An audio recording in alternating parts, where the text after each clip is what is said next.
নবী আল্লাহ তাআলার জাতি নাম লা ইলাহা ইল্লাল্লাহ লা ইলাহা ইল্লাল্লাহ লা ইলাহা জবান খুলে লা ইলাহা লা ইলাহা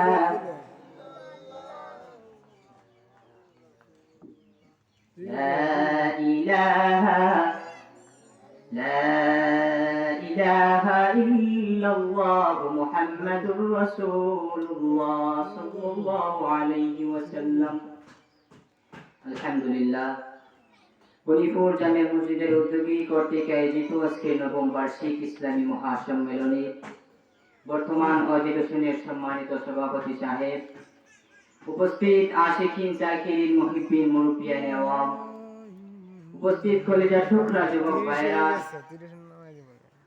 আমার সমবয়সী ভাই ও বন্ধুগণ, পর্দার আড়াল থেকে আমি অধম নগণ্য গোলামের কথা শুনছেন আমার সম্মানিত মা ও বোনেরা। সর্বপ্রথম মহান ওই রব্বে কারীমের দরবারে শুকরিয়া আদায় করছি যে মালিক আমাকে এবং আপনাকে দয়া করে, মায়া করে, ভালোবেসে, মহব্বত করে দিনে একটি হালাতি, দিনে এক পরিবেশে জান্নাতি বরকতি মাহফিলের মধ্যে আসার মতো এবং বসার মতো তৌফিক দান করেছে। আমরা সবাই কালিমাতুশ শুকর আদায় করি, সবাই বলি আলহামদুলিল্লাহ। আরো জোরে বলি আলহামদুলিল্লাহ। আমি আপনাদের সম্মুখে পবিত্র কোরআনুল কারীমের 114 খানা সূরার মধ্য থেকে একখানা সূরা সূরাতুল ইনফিতারের সর্বশেষ আয়াতে কারিমা তিলাওয়াত করেছি। এর পাশাপাশি বিশ্বনবী জনাবে মুহাম্মদ মুস্তাফা সাল্লাল্লাহু আলাইহি ওয়া আলিহি ওয়াসাল্লামের মুখ মিশ্রিত একখানা হাদিস আপনাদের সম্মুখে পাঠ করেছি। আশা রাখি উক্ত তিলাওয়াতকৃত আয়াত আর পাঠকৃত হাদিসকে সামনে রেখে আপনাদের সম্মুখে কিছু মূল্যবান কথা বলার মতো তৌফিক যেন আল্লাহ তাআলা আমাকে দান করেন। ওয়া মা তৌফিক ইল্লা বিল্লাহ। তো দুনিয়ার মধ্যে অচিরেই পরীক্ষা হয়, পরকালেও পরীক্ষা হবে, নিশ্চিত না সবাই? পরকালেও পরীক্ষা হবে। নবীর উম্মতের দল, ওই পরকালের পরীক্ষা তোমার কঠিন বড় পরীক্ষা হবে রে বাবা। ওই দুনিয়ার পরীক্ষায় প্রস্তুতি নেওয়ার জন্য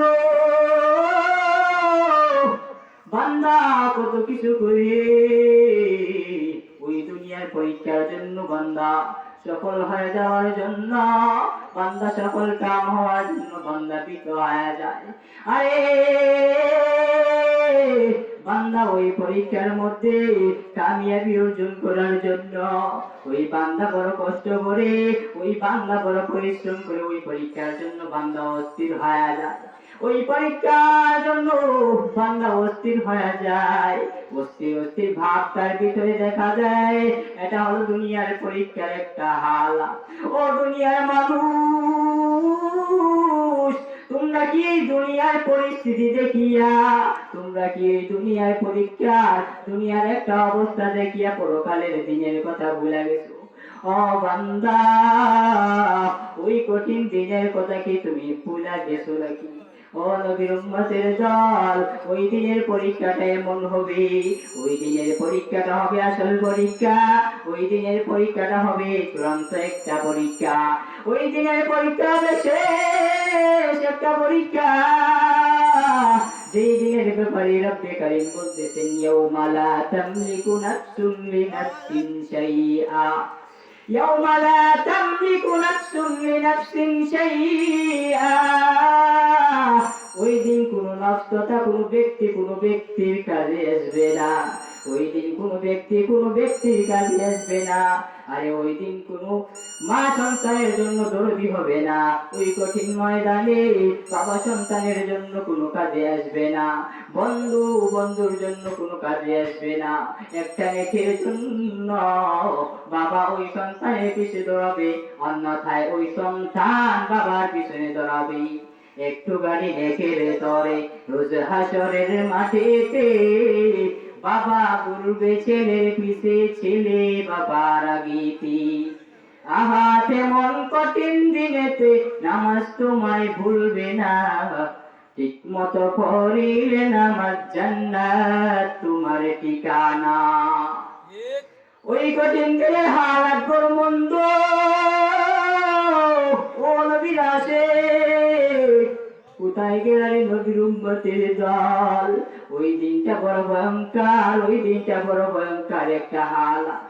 ওই দিন আমাদের সবাইকে প্রশ্ন করা হবে, ওই দিন আমাদের সবাইকে প্রশ্ন করা হবে। আরে আমাদের কাছে ওই একটা প্রশ্ন করা হবে এবং ওই পরীক্ষার প্রশ্নের উত্তর আমাদের কাছে চাওয়া হবে। যা ওই উত্তরগুলো সঠিকভাবে দিয়ে দিতে পারবে, যা ওই প্রশ্নের জবাবগুলো সঠিকভাবে দিতে পারবে, সহি সুস্থভাবে দিতে পারবে, যারা একবারে পুঙ্খানুপুঙ্খানুভাবে দিতে পারবে, তাতে কোনো ভুল নাই, তাতে অন্যথায় কোনো কিছু নাই, যারা পূর্ণাঙ্গভাবে দিতে পারবে তারা হবে কামিয়াব, তাদের ফলাফল হবে জান্নাত। তাদেরকে আল্লাহ তাআলা এমন জান্নাত দিবে, ওই জান্নাতে বিস্তৃত হবে মন, ওই জান্নাত, ওই জান্নাতটা হবে আসমান জমিন সম পরিমাণ।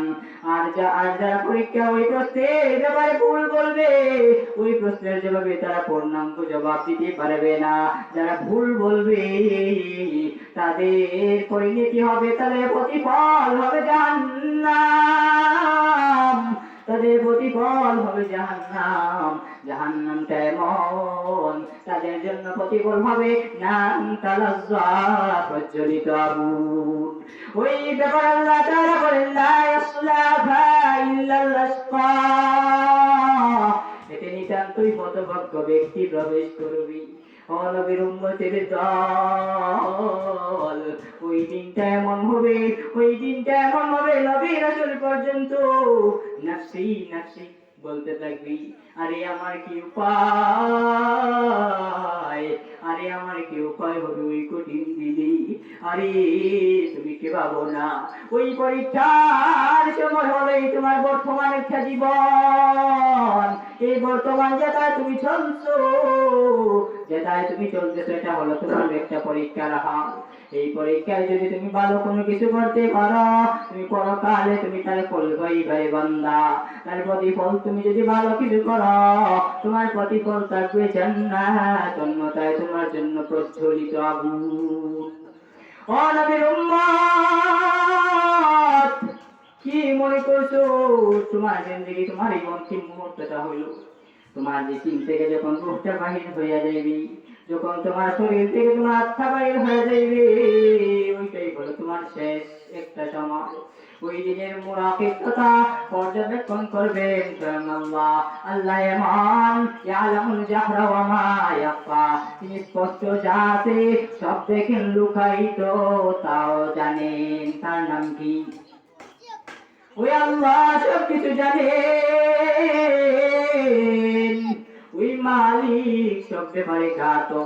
কি প্রশ্ন করা হবে আল্লাহর নবী হাদিসের মধ্যে ঘোষণা করে দিয়েছি, হাদিসের মধ্যে পরিষ্কার করে জানায় দিয়েছে, মদিনাওয়ালা নবী জানায় দিয়েছি। ওই হাদিস আব্দুল্লাহ ইবনে মাসউদ রাদিয়াল্লাহু আনহু জালিলুল কদর সাহাবী, আব্দুল্লাহ ইবনে মাসউদ রাদিয়াল্লাহু আনহু বর্ণনা করছে, রাসূল আকরাম সাল্লাল্লাহু আলাইহি ওয়াসাল্লাম বলেন, কোন আদম সন্তান তার পা সরাতে পারবে না যতক্ষণ না পর্যন্ত তাকে 5টা প্রশ্ন করা হবে। আর যতক্ষণ না পর্যন্ত তাকে 5টা প্রশ্ন করা হবে, ওই বান্দা তার পা সরাতে পারবে না, পা সরাতে পারবে না। এই 5টা প্রশ্ন তাকে করার পূর্ব পর্যন্ত ওই বান্দাকে ছাড় দেওয়া হবে না। 5টা প্রশ্নের মধ্যে 1 নাম্বার প্রশ্ন হবে অমরিকা তোমার জীবন সম্পর্কে। ওই জীবনটা, তোমার জিন্দেগিটা তুমি কোথায় ব্যয় করছো, তোমার এই জিন্দেগিটাকে তুমি কোথায় ব্যয় করছো? ও নবীর উম্মতের দল, তোমার এই জিন্দেগিটাকে তুমি কোথায় ব্যয় করলা? ওই বান্দা কেমন করে জবাব দিবে তার ওই জিন্দেগির ব্যাপারে? যে বান্দা জিন্দেগিটাকে রবের দিকে না কাটাইয়া, রবের দিকে ফিরাইয়া কাটাইলো। ও নবীর উম্মতের দল, ও মুসলমান ভাই আমার, ও পর্দানিসীন আম্মা জান, 1 নাম্বার প্রশ্ন করা হবে তোমার জীবন সম্পর্কে। তোমার জীবন সম্পর্কে তুমি ওই জিন্দেগিটা কিভাবে কাটাইছো? আরে তোমার জিন্দেগিটা কিভাবে কাটাইলা, ওই প্রশ্নটা তোমাকে করা হবে। ওই ব্যক্তি কেমন করে জবাব দিবে যেন তার জিন্দেগি নাকি খারাপ পথের দিকে কাটাইছে, অশ্লীলতার দিকে কাটাইছে, ওই বান্দা কিভাবে প্রশ্নের জবাব দিবে? তোমাকে জীবনের প্রতিটা মুহূর্তের কথা তোমাকে প্রশ্ন করা হবে, তোমার দিন রাত সম্পর্কে তোমাকে প্রশ্ন করা হবে, তোমার প্রত্যেকটা সময় প্রতিটা মুহূর্তের কথা তোমাকে প্রশ্ন করা হবে। ওই দিনের হালাত কি হবে? ওই দিনের জন্য ওই মানুষেরা লজ্জিত হবে। যখন তাদের সম্মুখে এই সকল প্রশ্ন করা হবে, তখন মানুষেরা লজ্জিত হয়ে যাবে, তখন এই মানুষেরা লজ্জা থাকবে তাদের মধ্যে। আহারে, আল্লাহ তাআলা তোমাকে এমন প্রশ্ন করবেন, তুমি ওই প্রশ্ন থেকে তৈয়ার হয়ে যাও এই প্রশ্নগুলো জবাব দেওয়ার। 2 নাম্বার প্রশ্ন করা হবে তোমার যৌবন সম্পর্কে, ও যুবক যুবতীর দল। 2 নাম্বার প্রশ্ন করা হবে তোমার যৌবন সম্পর্কে, তুমি তা কোথায় কয় করেছিলা, তুমি তা কোথায় কয় করছো?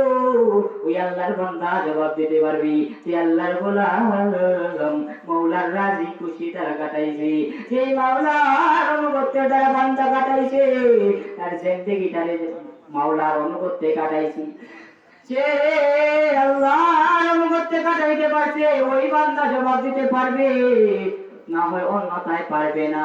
যে বান্দা নিজের কামনা বাসনায় তার ওই জিন্দেগিটা কাটায় নাই, রবের ইচ্ছায় কাটাইছি।